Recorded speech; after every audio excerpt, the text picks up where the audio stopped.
Welcome to Faith in 5, a weekly video devotional designed to discuss practical spiritual concepts in 5 minutes or less.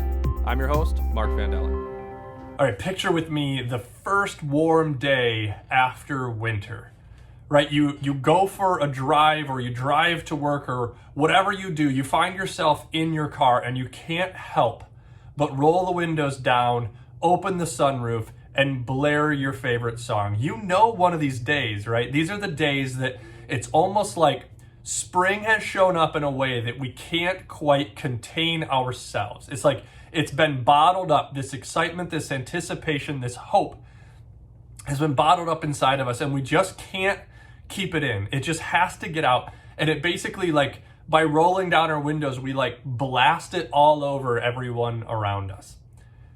I think that when we stop and we think about our faith, and we think about these moments in our lives that might be similar to this feeling of spring, it actually maps a lot. I think spring actually is a really good season to compare to our faith, like the ultimate overarching feeling of our faith.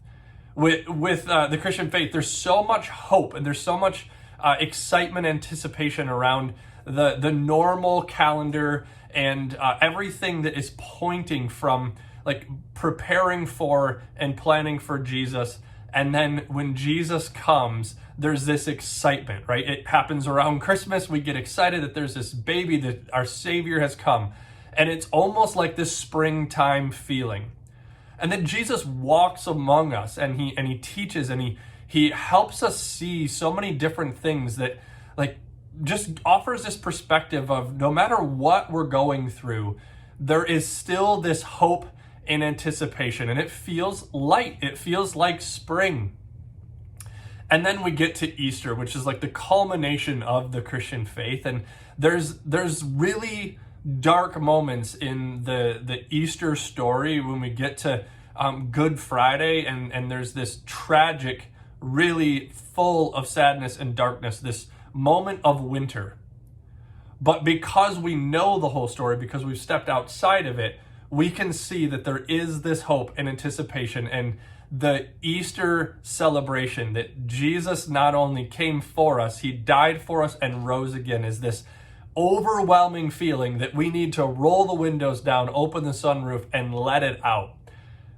Springtime is a season that is marked with so much anticipation, again, that we bottle it up and it spills out of us. It spills all over everyone else, which is why I think this is a great season to kind of reflect on when it comes to our faith. We've been asked to live out a faith that would impact other people, and that we would live out a faith in such a way that has a broader perspective on life, and yet also is able to go into these real human experience moments. And it's almost like we get to bring spring everywhere we go, that we get to share this news, this good news, that there's more to life than maybe the difficulty we're facing, or there's more to life than everything else that's going on in this kind of human experience place. I almost just can't help but be excited about the way that I talk about spring, because spring is marked by growth. It's like new growth. After this long struggle of winter, spring is marked by something that's just so exciting that we can't quite keep to ourselves. It's this built up anticipation. It's marked by hope.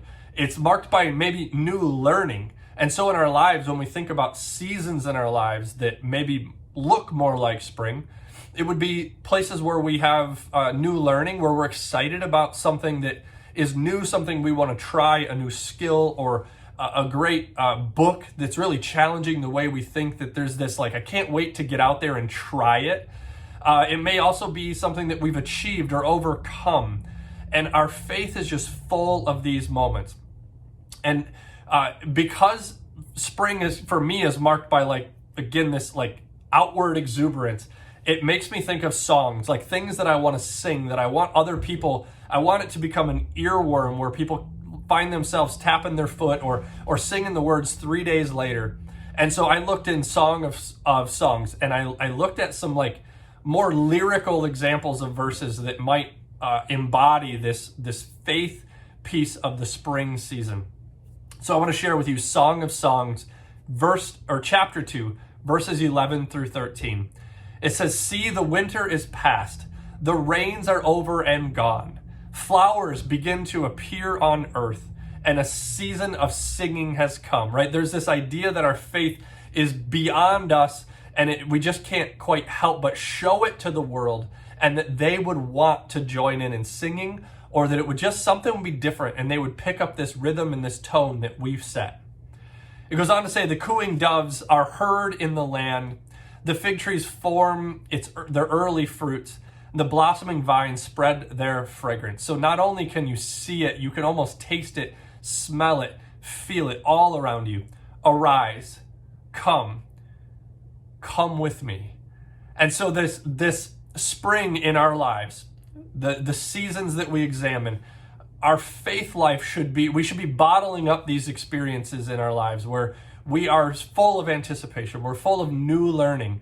And the only way we can do that is that our lives are full of those things, that we're constantly around people, that we're curious, not constantly around them, but curious when we are around people, so that we can be picking up this new information, and we can stay intrigued by what's new and what's next and what's coming, so we can continue to bottle up this feeling of spring, and that our daily lives and our faith journey would have elements of spring in them, that there would be this excitement and anticipation for something new and something yet to come, and that we wouldn't be able to keep that to ourselves, and that other people would be so interested, that other people's windows would be going down, and they would want to hear the music that we're playing. This week in your faith, consider the places where you can share the good, that you can share these elements of spring in a way that brings other people to the table, that invites them to see the beauty and the joy that we have in our faith, and that people could experience new hope wherever they are, whatever they're doing, that they would experience this spring in our step, this song that we're singing, and it would become contagious, that we wouldn't be able to keep it to ourselves. Thanks for watching Faith in 5. If you like what you see, please like and share. If you're interested in making a donation to our ministry, please click the link below.